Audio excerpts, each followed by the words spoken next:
It was good, everybody.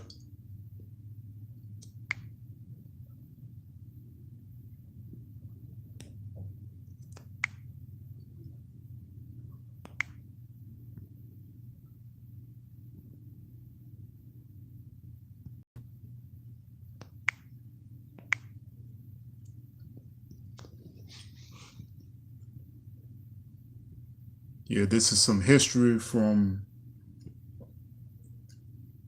the DVD documentary of the Trail of Tears. Yeah, peace, Tomahawk Tribe. Peace.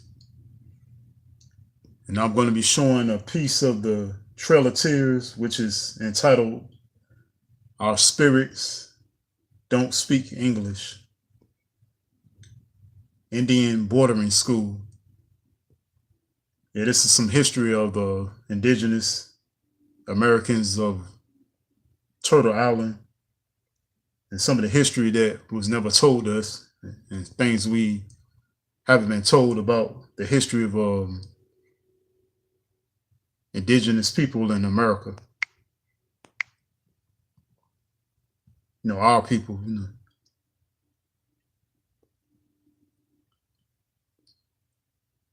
Let's let a few more people get up in the chat and we'll get started.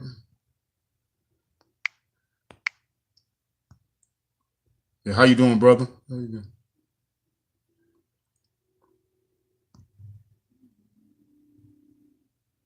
Oh yeah. Yeah, definitely. It's a long documentary, the whole thing, man. Oh man. I think I'll go live on another part of it, you know. But this part in particular is real interesting. It's the last chapter of the documentary too. The documentary has two DVDs.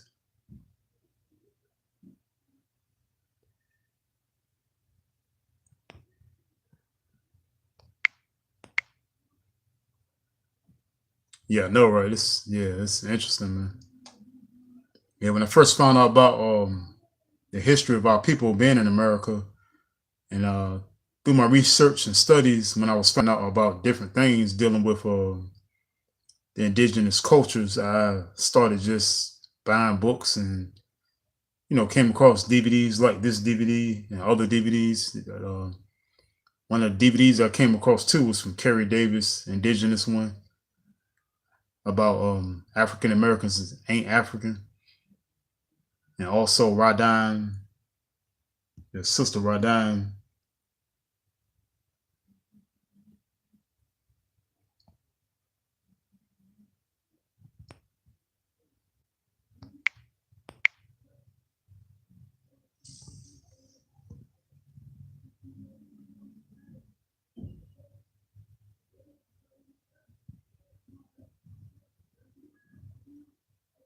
Uh, I say for the most part, I should say that I say you know I say more so my sister. Oh, you say yours is a challenge. Well, I bet, yeah. You know how it is with our people sometimes. My mom has been supportive too because my mom is the one that actually told me that on my dad's side is uh, quote unquote what we call Cherokee today, but which is really Anayawiya. I found out about that side of my family from my mom because my grandfather told my mom, years ago about that being on his side, my dad's side. And my sister Roz, aka Love Marie, she goes by Love Marie, but my sister Love Marie is actually a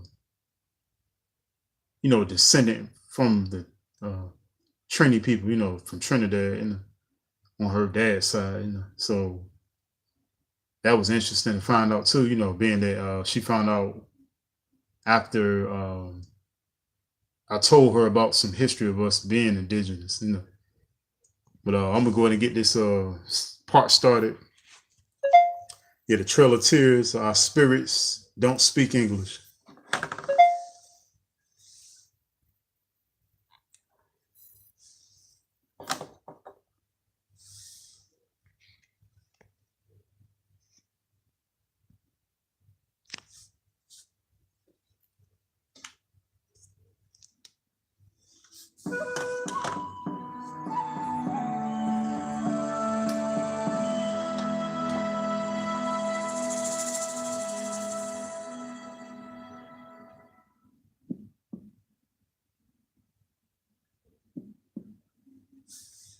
Worst of all, the Bureau of Indian Affairs committed these acts against the children to its boarding schools, brutalizing them emotionally, psychologically, physically, and spiritually.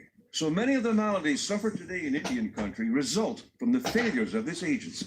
Poverty, ignorance, and disease have been the product of this agency's work.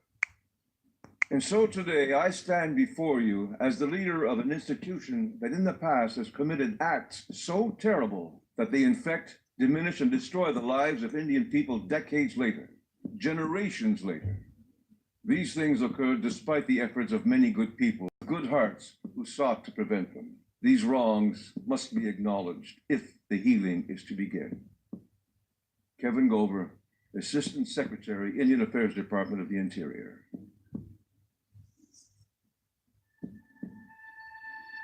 We should be proud of who we are. We should be proud of our heritage. But when you have a generation before you that doesn't, first of all, doesn't know their heritage, so how can they hand it down? They don't know their family, so how can you be proud of something they don't even know about? And then when things are kept secret, when this is real touchy. This is real touchy. It's a complicated story. It's one that people need to Americans need to be told. Ashley D. Because most Americans have no idea at all about the boarding schools. They wanted to wipe out the Indian, so they took me away from my grandpa.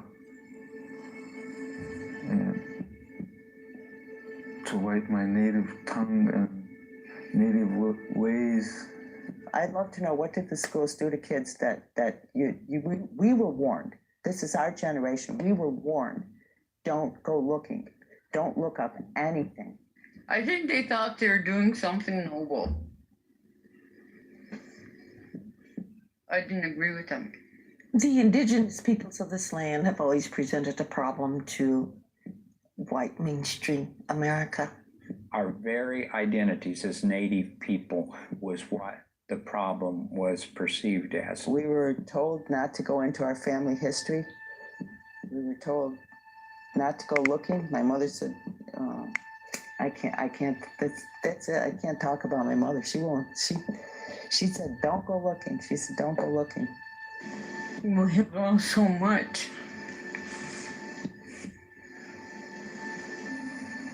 When I talk to our spirits, they don't understand English.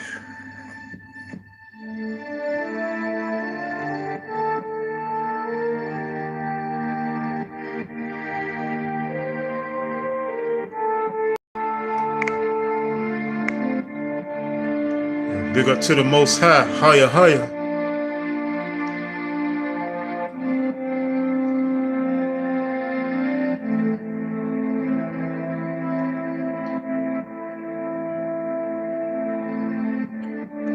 Exactly, Ashley. Exactly. In the beginning, going to school for Indian children meant listening to stories. These tales were metaphors for life experience, often involving heroes and monsters, conquest, and survival. It's not unlike the story we're here to tell today, for one of the most formidable challenges in our past was the Indian boarding school experience.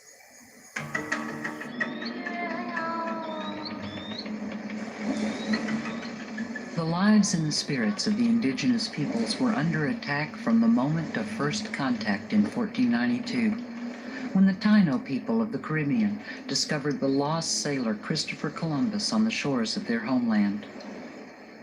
In his journal, Columbus described the Taino as innocent and living in a Garden of Eden. Wow, He then attempted Garden to of clothe Eden. them and convert them to Christianity, ironically, in spite of the example of the first Christian couple, Adam and Eve, who were also innocent and naked until a serpent appeared in the garden. Columbus and those who came in his wake expected Indian people to become more European-like. That has been the educational system of Europeans and Americans from the start, to try to destroy that which was Indian. Well, I want to tell you where I came from. A safe, warm, loving home. I was never hungry. I was never cold. And my parents took good care of me. I was well dressed. I had all that I needed. I was loved. And I was taken from that and put in a cold institutional environment, made to strip. My identity was taken away. Who I was gone. The first 300 years of the education of American Indians was dominated by the church. So that you can certainly see that the thrust was to make American Indians into Christians. And of course, when you get to Hey, Tomahawk, good question, brother. Good question. And their spirituality, it certainly gets to the core of who they are as a people. Traditionally, American Indian communities throughout the Americas had their own educational systems provided by tribal elders, parents, grandparents, Hold on just a aunts second, and y'all. uncles. Yeah, I apologize. Hold on just a second and do something right quick. Hold on.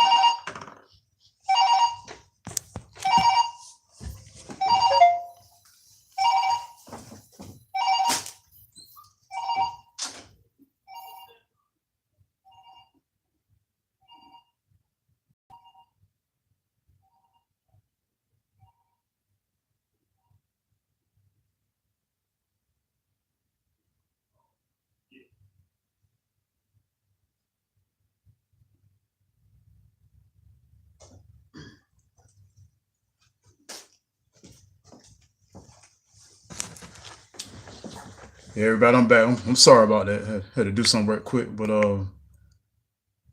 yeah, actually, yeah, I was laughing about what you said a while ago. They made my head spin with all these lies. Stop. Yeah. Okay, cool. Yeah, I know. With these documentaries and stuff, I was gonna be, Native Americans, whoever, but I just kind of look at it like, just take out the. You know how they say the saying, eat the meat and just spit out the bones. I look at it like that, and because I know it's certain parts of this stuff that we should have learned, and I know some truth up in here. Well, a lot of truth, but just gotta kind of weed through it. Yeah, I'm gonna get back into this stuff. They would meet with children in various settings and share with them different stories about the people and how they came to that particular place and their relationship to plants and animals. Imposters, we know who the original are. With, the spirit people. Exactly. Relationship with medicine Tomahawk. people. That you would be learning a body of information from tribal elders who would help you know who you are and your place within the community. Native children were taught to listen. I was being taught by old man Windy Boy. Our God-given ways, our native ways, everyday life, it took me away from all of that.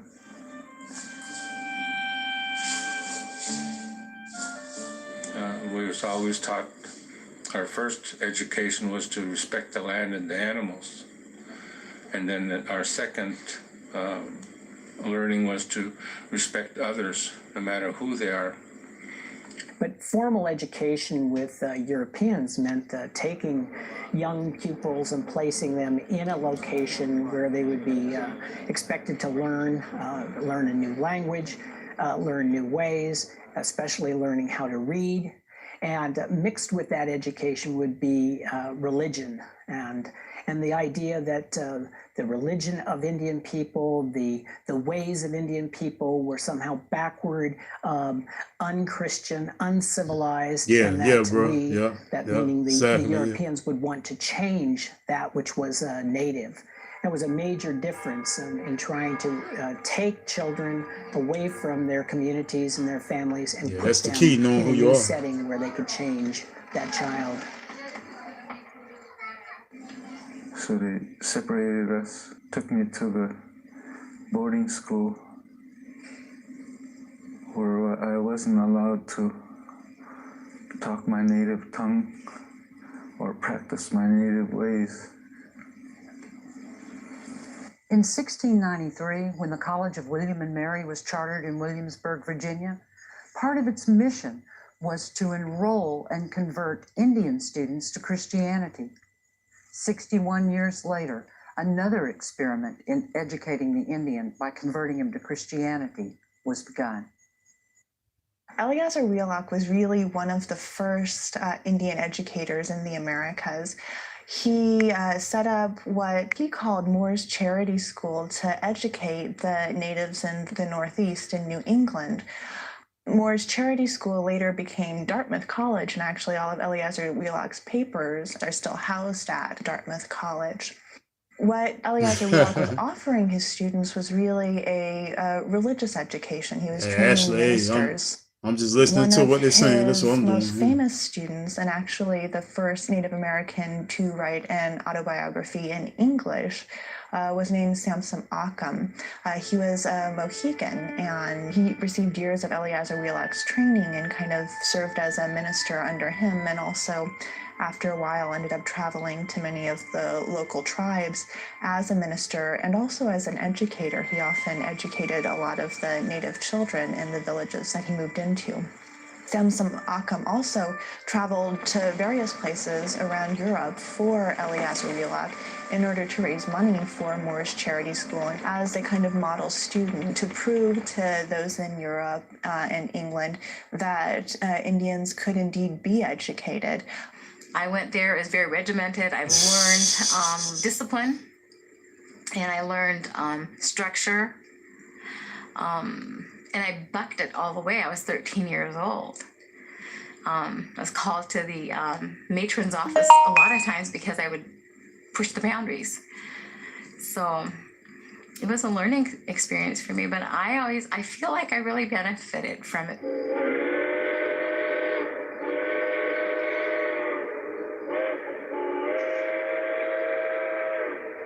As the Euro-Americans began what they believed was their God-given advance across the continent, the indigenous people were viewed as an impediment to expansion and a problem that had to be overcome.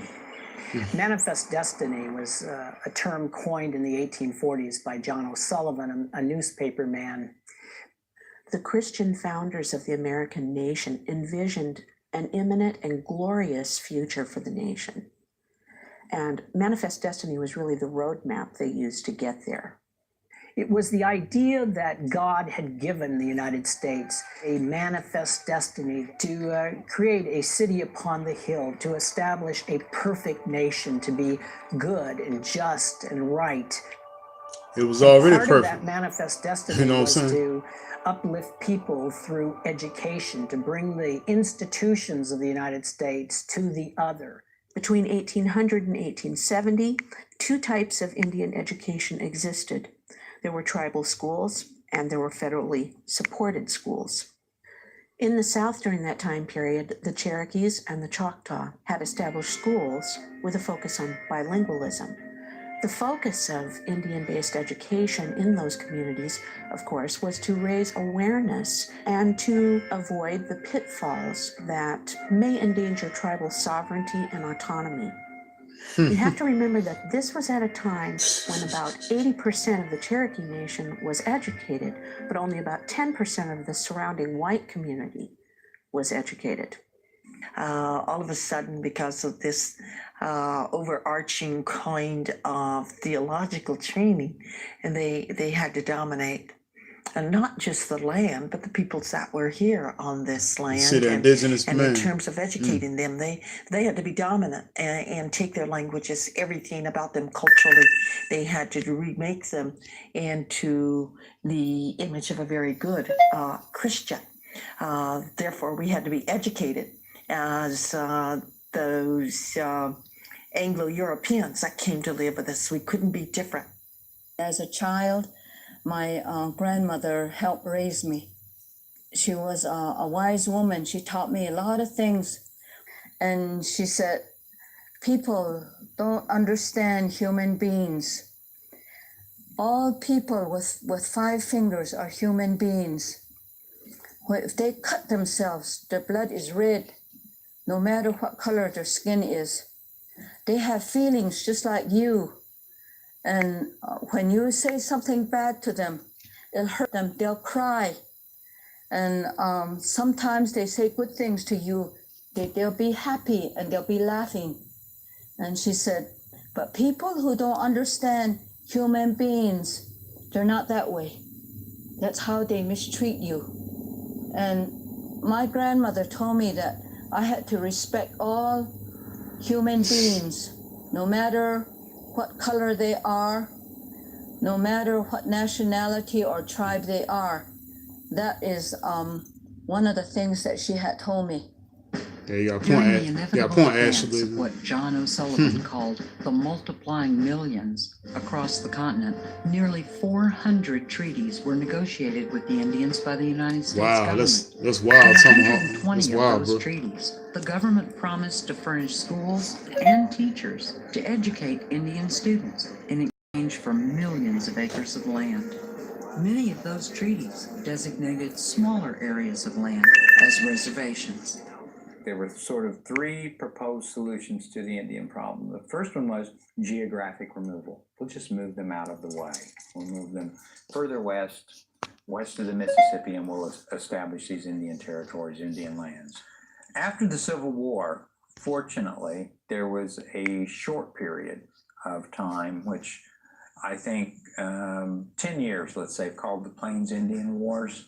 And I think we're really the federal policy removed from removal to really what we call. No, right, absolutely. That's if one we're going to thing. be generous, we would say military subjugation.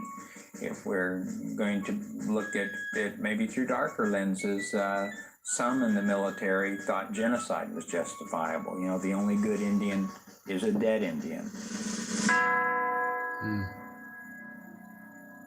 Fortunately for everyone, I think the demise of Custer's 7th Cavalry on the greasy grass really convinced a lot in the federal government that, look, that isn't going to work. We're not going to be able to do a military subjugation of American Indians.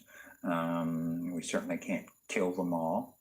And so then, you know, you had, I think, the third solution in the 19th century, and that was the education. For 350 years after European contact, Indians were forced off their land, educated and converted to Western ideology, or killed.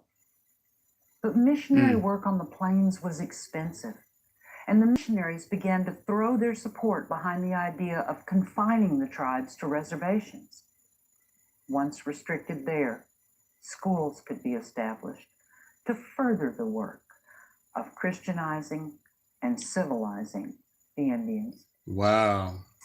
Their new goal, Crazy. however, was the complete and mandatory assimilation of the Indian. And the leader of this education and pacification policy was Civil War veteran Captain Richard Henry Pratt. Pratt became commander of the 10th Cavalry, later known as Buffalo Soldiers, at Fort Gibson, Indian Territory Tomahawk got a in point, bro. 1867. The 10th was comprised of 20 black enlisted men and 25 Cherokee scouts, the first Indians Pratt saw. At Fort Gibson, Pratt began development of his Indian education philosophy. In 1875, he was put in charge of 72 Kiowa, Comanche, and Cheyenne prisoners from the Red River War in Indian Territory who had been imprisoned at Fort Marion, St. Augustine, Florida. And while they were there, Pratt decided to put them to work. He decided that he had a labor force there at the prison. And so he started having them do projects like cleaning out the stalls, feeding the horses, taking care of the gardens that were at the prison. And during that time, he thought this was the way to actually solve the Indian problem. He had suggested he should be allowed to do this experiment that had been agreed by the army. So he began to map out the notion of educating Indians to be like whites. But the place for American Indians would not be to become doctors and lawyers, but rather that Indians could become tradespeople and domestics. So that's when he thought it would be good to have an Indian school where you cut off children from their cultural backgrounds and allowed them to learn the white culture away from what he called camp life. My mother was born in 1903, and she was born in captivity as a prisoner of war at Fort Sill, Oklahoma. She was released as prisoner of war in 1911. During that time, she spoke only Apache. She didn't speak any English. And about that time, it was time for her to go to school. And she went to the school there, the local school there, and they sent her home, shut the door in her face, treated her really badly, told her that she had to learn how to speak English before she would enter their school. You really have to understand that whole 19th century history, removal, the Plains Indian Wars, and then how all of the policies really are all focused towards, well, what we've got to do is we've got to break up the traditions and the institutions of these tribal peoples, of these proud peoples, and then we'll solve the Indian problem. Pratt, who modeled a lot of his program on Hampton and borrowed a lot of the industrial training ideas, but Pratt's philosophy was much more to do with assimilating Native Americans into the mainstream, allowing them to compete, insisting that they could be equal so long as they could be given equal opportunities. So he decided to move away from the Hampton Institute and create an institute. What's going on, sis? Much love to you too. President that they needed to, that is, the United States needed to establish an American Indian boarding school. And in 1879, they created the Carlisle Indian Industrial School in Carlisle, Pennsylvania, former military post. Hey, Ashley, I was thinking the same thing. Pushing Congress for the establishment of a non-reservation Indian school were considered to be pure by many. He reportedly said that in the simplest terms, the mission of the school was to kill the Indian and he caught a live stream, didn't you, Sunil? The education With me, consisted of that's three what's up. different parts. There was the whole aspect of religious instruction. You know, Ashley, I was thinking the same exact thing, what you just said. The whole aspect that was referred to as industrial training, which would be the contemporary equivalent of vocational instruction today. And then the third component would be a very rudimentary, a very elementary English education.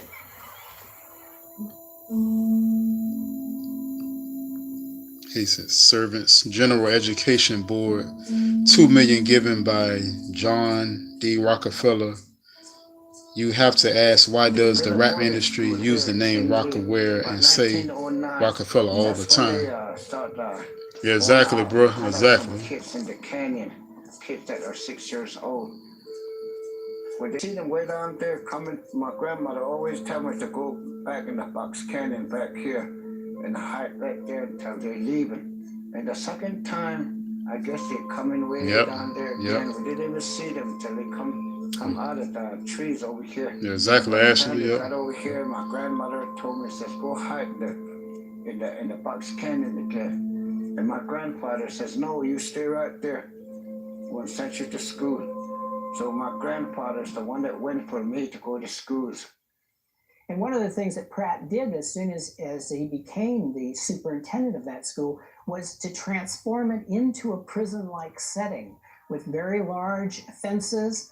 There was a guardhouse, there was a jail there to place the children. There were dormitories that were set up very military-like. In fact, the whole atmosphere was much that of a prison. the prison that he had known before as a warden, and he began his control. As he had tried to control the American Indian prisoners of war, he tried to control the Indian children at the Carlisle Indian Industrial School. When children arrived at the Carlisle Indian School, especially the very first groups to come who came directly from their traditional communities and who had not had previous schooling experiences, their hair was cut short and they were put into uniform and organized into military regiments or battalions, and they went through the process of acculturation in a way that stripped them of everything native. They lost their Oh, native names. Yeah, that's right. They Ali lost Muhammad. their languages. Break Their clothes were this taken down away last night from and them. shut Jabari All down. the Oh, man. medicine that they had brought with them, the foods that they had brought with them, that was put aside as inferior and not to be used at the school. And it wasn't just that they removed those things, but those things were actually burned as sort of a public spectacle. Hey, sort of Tomahawk, you got to burning prove away you're of right, their man. old way For of real. life. Pratt used the analogy of Christian baptism in describing this process. He said, we like to take these children and hold them under until they are thoroughly soaked. And when they come out, they will be so-called civilized. Most devastating of all, their language was forbidden them, and they were given new Christian names. So their entire identity was compromised and stolen from them. I didn't know any other language. So whenever I talk, it came out. Cree would come out, and whenever I talk, I get hit. I got the hits so much I lost my tongue. I lost my native tongue. The only thing I remember was my Indian name.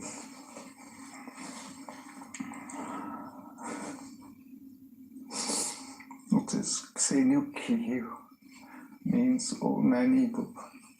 I slowly Krianu. Absolutely crazy. Kill the Indian and save the man. The goal of removal to this government institution was to oversee and control every aspect of these children's lives, to eliminate their native language, dress them in white man's clothes, feed them white man's food, and educate them to a level of menial servitude. Wow. It was a complete eradication of their culture, of who they were. The students were taken under the control of these newcomers, these foreigners who intended from the very beginning to tell them how to do every aspect of their life. There were all of these rules, and then attached to the rules was punishment. The restrictions and punishments that were meted out in these boarding schools were more than just mere disciplinary actions. They were often methods of humiliation for these students. Numerous times they put on this big huge white cone, put on there, says dunce. I didn't know what it meant. I didn't know English. They put it on me, make me wear it all over. Oh yeah, so near our whole, Kids would laugh at yeah, the me. whole culture, everything been taken away from us. Yeah. You could have your mouth washed out with soap. You could be spanked with a cat of nine tails. You could be stuffed in a dark closet for periods of time. And some people seem to enjoy meting out these kind of punishments more than others. And they seem to do that with impunity. In other words, there was no retributions for their behavior. The rule. Yeah, Tomahawk, bro, that's crazy, man. Spare the rod and spoil the child, because they mention that a lot. So I didn't know what that meant, initially, but after experiencing the actual practice of what they said and then applied the discipline, you matched it up, you kind of put it together in your mind.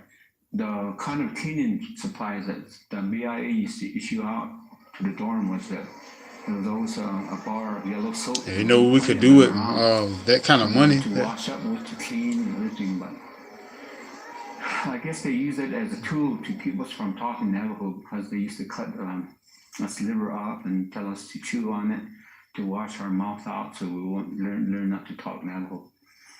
They were sometimes forced into belt lines. Especially the boys would line up on two sides, and the boys would pull their belts out, and then whoever the offender was would have to run through the belt line while the others took a whack. I bet. Yeah, I believe you too, man. And the boys were told not to let up, but to really hit that child hard as they ran through there. So they'd slap their head and their back and their buttocks and their legs as they ran through the belt lines. I had some sores on my butt and my knees, my hands, my head from being beaten too much. And every time I turn around, they ask me a question. At first I'd grunt. They'd hit me because I grunted and I wouldn't answer. So it was pretty hard. I couldn't do nothing. Whenever I'd do nothing, they'd hit me. Everywhere. Everywhere. All the way down. A lot of the social dysfunctionality we find in Native communities, I would say we could directly trace back to really the pain and the grief, sort of the intergenerational trauma that gets handed down through generations as a result of, this traumatic period of Native people's lives of having themselves removed from their loved ones into, these boarding schools that really were what the sociologist Irving Goffman calls total institutions. The purpose for the education of the young is to equip them with the skills they need to survive, the foundation of which is their ancestors' teachings and the knowledge of who they were and where they came from. Much of this was lost to those who attended boarding schools. Of course, they were only really being equipped to join at the very bottom of the social scale. The boys learned the kinds of sort of menial labor that you would associate with that era: blacksmithing, tinsmithing. Okay, all right. Okay. Peace, Ashley D. I'll holler at you later, sis. Would have learned the domestic arts that would have been typical of that. Nicole Ali, what's up? What's going on? Child care. I appreciate it too, Nicole. Would have been taken up at the school with their meals, with some kind of industrial training, and with their academic training. And then they would have had chapel or some sort of Bible training, because Christianity and learning Christian ways was an important part of that process. You worked at the garden half a day, and you would go to school half a day. This way it was set up at that time in 1935. It was like being in the army or something. I think we were up by bells, we lived by bells. And we had a schedule to follow, a rigid schedule every day, at certain times to eat, 2 by 2. We'd march to the dining room. We were told what to eat, how to eat it. We were given certain portions, we had to eat the whole plate. It didn't matter whether you liked it or not. And this is coming from a native diet to Jello and things like that are like sugar that we didn't have that much of. We were never intended to be a very highly educated class of people. We were intended Nicole, I know, right? to be relegated to being nothing but domestics and servant type people. I think out of that comes the stereotype that American Indians are good with their hands and not good with their minds. While they were successful in killing the Indian culture in many of these children, they failed to nurture them, to protect them as their families would have done. It created a legacy of abuse that would continue through many generations, even to the present. There was a lot of sexual abuse.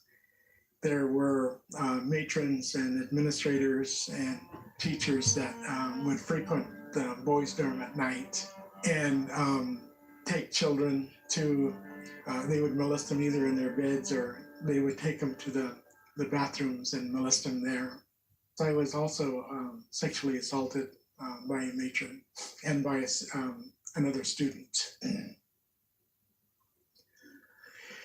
And I think it contributed to my own promiscuity as a young adult and well into my adulthood.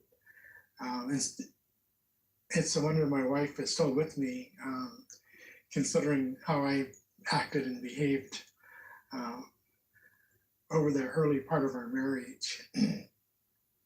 And I think I certainly don't want to make excuses for that, but I have a feeling that a lot of that stems from those early experiences in boarding school. It has been estimated that in 1492, as many as 15 million indigenous peoples lived in what would become the United States. By the end of the 19th century, the population was 250,000. At the Sherman Cemetery, there are a few headstones left, and they are mostly made out of concrete. And I've been told they were made by the students themselves, that when a child died, that the other children made their headstones for them, took care of the body, and then went to the burial services. Hey, Nicole, hey, the other children. speaking facts. By the early 20th century, wrought with poverty, disease, and disillusionment, life on the reservations offered little hope. The people were sending their children to boarding schools because they couldn't feed and care for them. They saw the schools as a solution to their despair. I ended up in a boarding school because mom and dad separated, and mama had 3 children and she had to go to work, and there wasn't any way to take care of the kids. And I was probably the youngest one in kindergarten at high school. They used to take them that young. A long time ago now, that must have been in the late 20s, yeah, because I was born in 21. I was raised with my grandparents until I was 5. And then when my grandmother passed away, I went to live with my mother, which I really didn't know. Which she would pass us around to our aunts and uncles, so back and forth. So when I came to Sequoia, I felt like, well, finally I have a Send it place to my to family stay. back home. Gives me chills to think about the small children that went to the boarding schools. Some of them were interested and eager to go to boarding schools to learn about them, but most of them were thrown into it, whether they liked it or not. Hey, Nicole, can you give me your email? We had, my mother was an I'll send it to you through your email. I had the choice of living home and living in that situation or going away. I chose to be in that school for that reason. As a 13-year-old making adult decisions, I felt like I had no choice. I had to be there in that school. And I did well after the first year. I wondered why I was being sent to this terrible institution. Maybe because I was bad at home. I told my grandmother, I don't want to go over there. I want to stay home with you. I'll do anything you want me to do. I'll do it. And she said, no, I want you to go to school because some of these days I won't be here. The students that came here and learnt skills that they could never have learnt had they stayed at home. Okay, I got it. Got it for sure. Broader Okay. because they left the reservation. As I grew older, say when I got in the 40s and 50 years old, I look back in retrospect and I say, I'm glad I went through that because it helped me, even though it was a harrowing experience. It was a bitter double-edged sword that left the families Oh yeah, no problem, no and the problem. children, though clothed and fed, with the loss of their culture, facing isolation and psychological battering. In retrospect, I look and I think it was a good thing for me. There were a lot of kids that went to boarding school that didn't do well. I know a person that I had gone to boarding school with. He had a lot of family issues. He was adopted and lived in Kotzebue. And we were very, very close friends. And shortly after he left boarding school, he jumped off the San Francisco Bridge. The boarding school system led And to Nicole, this is just one part of it. There's some more parts to it too. You know? problems, in large part because children were not being raised by Yeah, this is their a very parents and long documentary. grandparents, their aunties, their uncles, the tribal elders. They had not been raised in the traditional way. I knew by the time I was 13 and had graduated from the 9th grade that there was something very wrong in my life. I started attempting suicide. I felt like I wasn't loved, that I wasn't cared for. My mother had gotten mentally ill. I couldn't rely on her anymore. My father was busy trying to provide for the family, and when I was home, I had to be responsible for all the other kids. I was only 13. And for some children, they were taken away from their homes for years on end, 10, 12 years that they would never get to go home. And so they didn't interact with their people and with their culture. 9 months in a child who's 5 years old is almost forever. And so going home after having been away for that long, your mind has changed, your body is changing, and you're coming home to strangers, basically, your own parents, any siblings, if there are any, grandparents.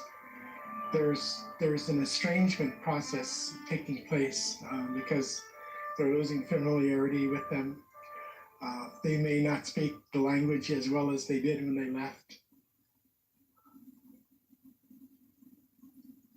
I got home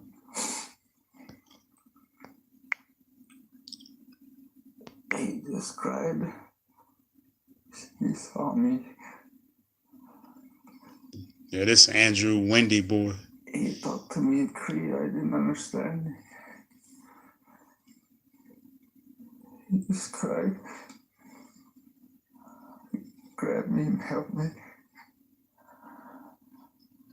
You're not leaving me now. So I stayed with him and I learned it back. I learned my tongue back.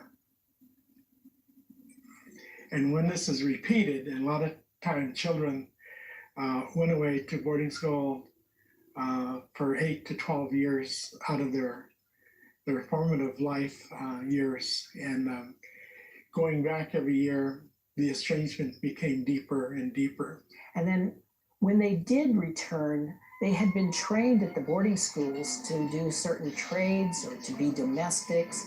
They might have been trained to be harness makers or to be masons, whatever their field of study was. And then they got home and they couldn't use their skills to do the work that they had been trained to do. So this was a wasted skill.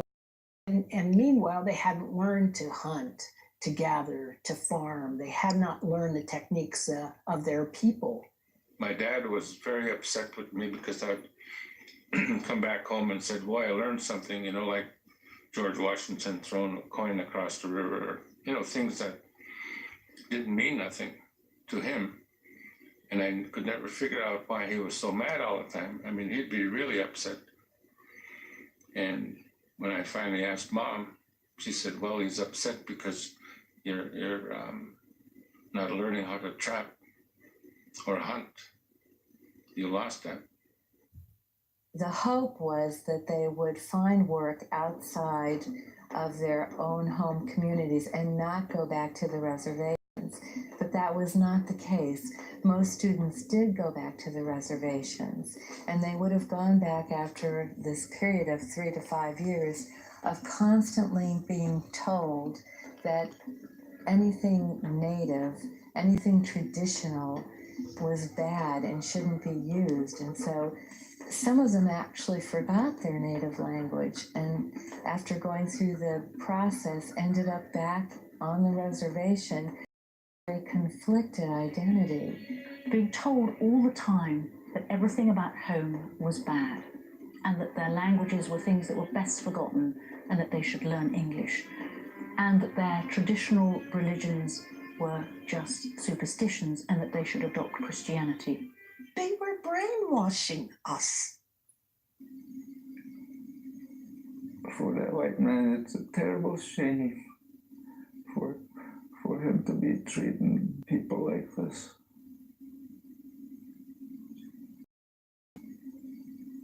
Because we are a people.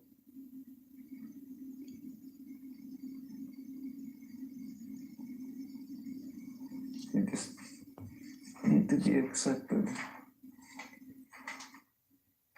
Every single individual who came to the school had to deal with that onslaught on all their traditional beliefs and had to find a path for themselves and for their own lives, which they had to navigate for the rest of their lives. It was something that didn't go away.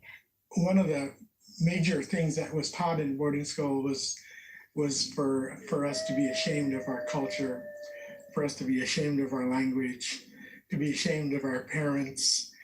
And with that ingrained in us as young children, over time, that became ingrained in many of our psyches. Not only that, we lost ties with the family, and you'll find out that a good majority of ones from went to Mount Edgecombe never really learned how to take care of their kids, because we lost all of that, closeness with the family.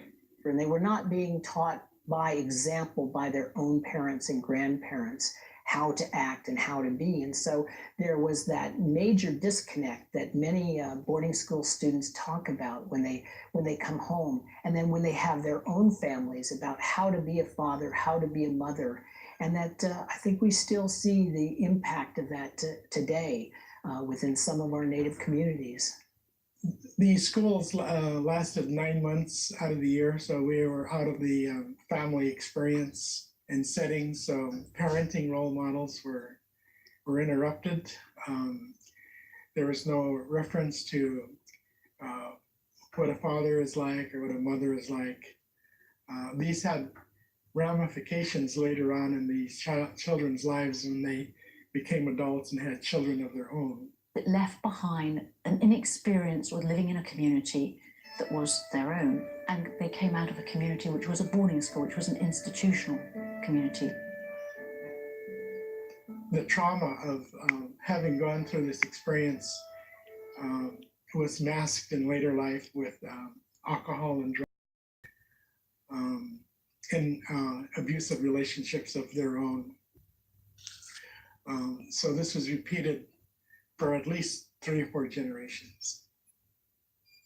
The 3 of us that were older that went to Wrangell for all 8 years, we're pretty well messed up. We got into alcohol and drugs. 2 are still, one is mentally ill. I've experienced mental illness. My sister is sort of borderline. She quit drinking, she drinks. She could drink. She's trying to raise 2 kids, doesn't know what she's doing.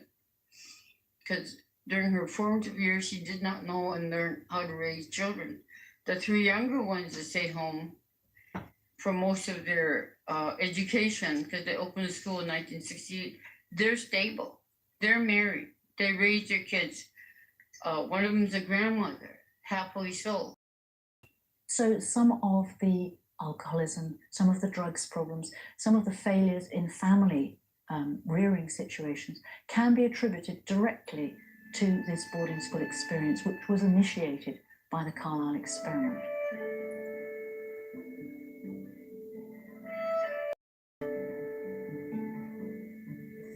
Indian people are resilient, and in spite of the abuses, there were success stories.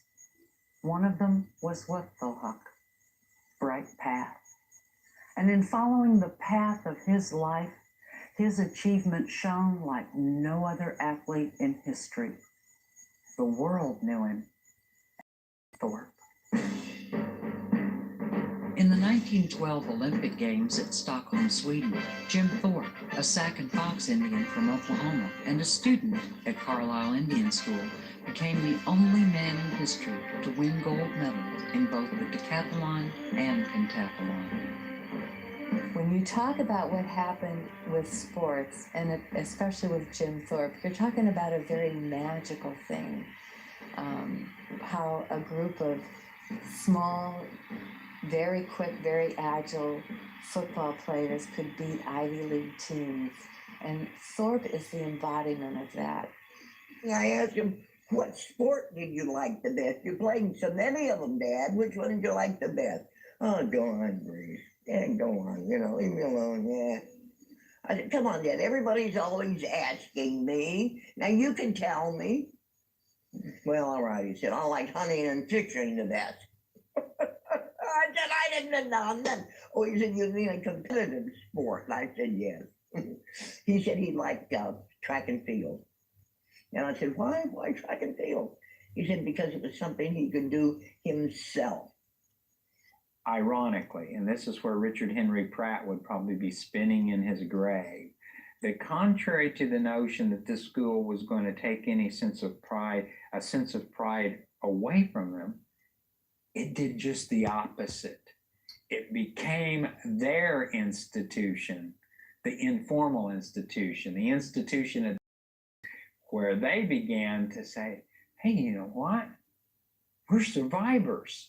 Not all the children were able to survive, but many children were able to survive and take what they had learned from the boarding school and turn that negative power that was meant to change them, but turn that power so that it worked in the benefit of the individual and the people. I feel like because I went to boarding school, it shaped my life. Kill the Indian, save the man. In the end, the policy proved to be both a success and a failure. It succeeded in educating the Indian to the white man's ways, in minimizing, for a time, the language and the culture. But it failed to eliminate Indian languages. It failed to destroy the culture. And it failed to assimilate Indians into red-skinned white people. Ironically, what it did do was provide the Indians with the tools they needed to be on a more equal footing, to learn the law, and to use the law for the betterment of their own people.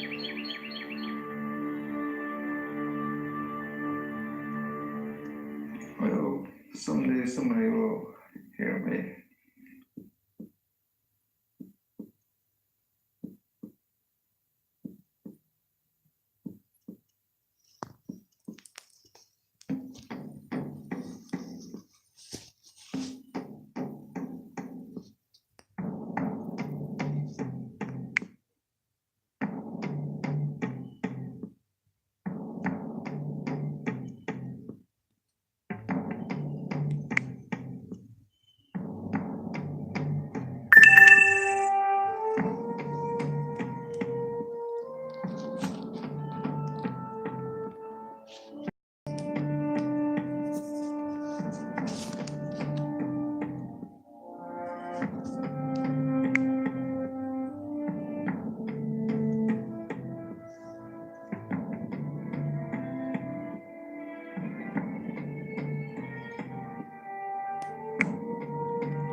What's going on, Star Strike?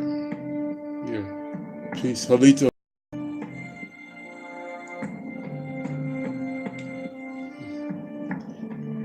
Yeah, we just watched Star. We just watched Our Spirits Don't Speak English. Part 4 of the Trail of Tears, a documentary about the Trail of Tears.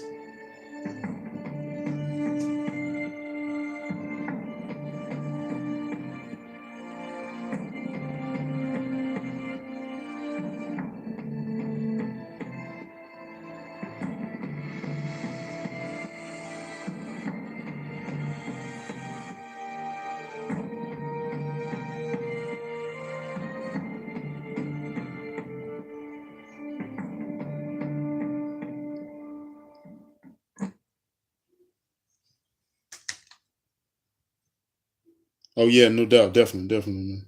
Yeah. What y'all think about the documentary?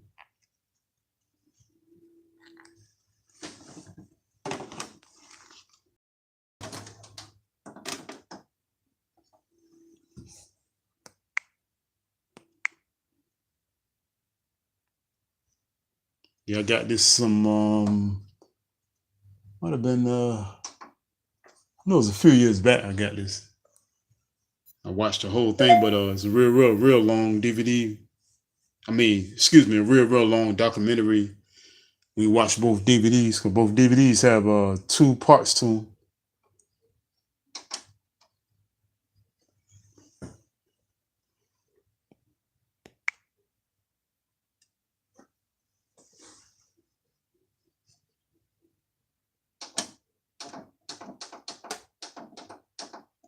Yeah, good thing about these DVDs and stuff that come out like this, they help us to learn the truth about stuff we didn't know about, This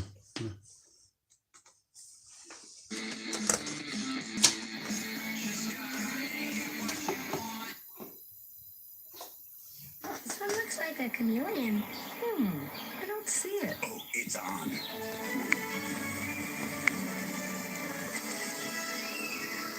Oh, now I see it. Stylish. What do you see in your Cheetos? This school year, get a new iPhone from T-Mobile to keep your whole... Yeah, I just want to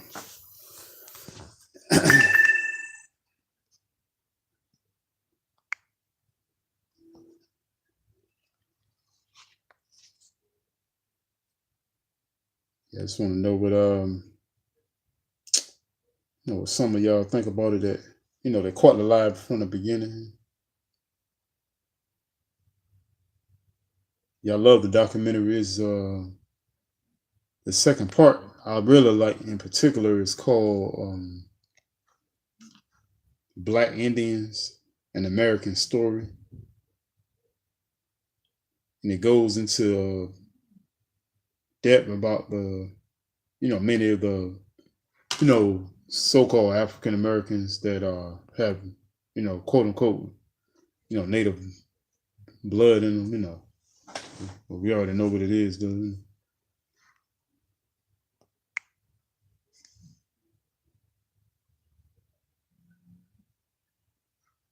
I think I'm gonna definitely do it. I'm gonna do another live stream on this, but I want to definitely do that part of the Black Indians, an American Story part, because it's real good. And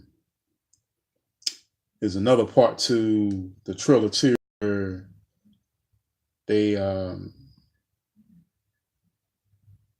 talk about a lot of the healing practices that the ancestors done, as far as what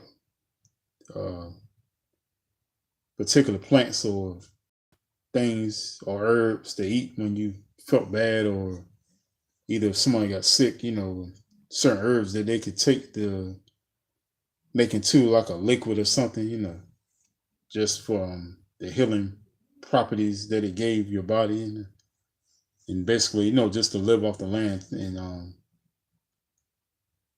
live off nature as far as healing yourself and everything. So I really that's another good part to the documentary. That's real dope too, real good.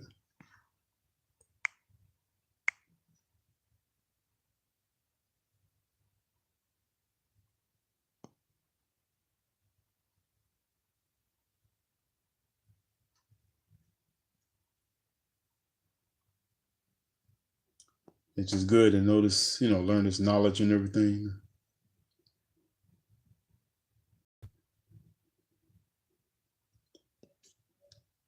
Yeah, Nicole, I'm gonna send it to you in a little bit too. And everybody that's in the chat, I really appreciate y'all, what I'm saying, for checking out the live stream.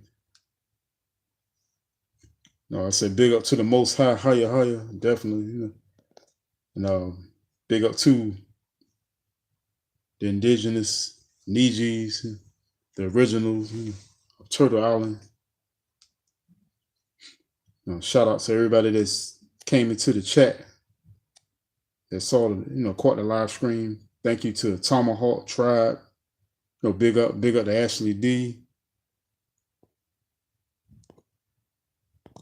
Big up to Star Scrape. Big up to my sis, Sunil Bragg.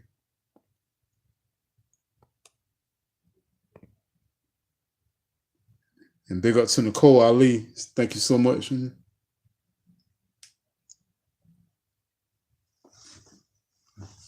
I just hope all y'all have a real wonderful good night.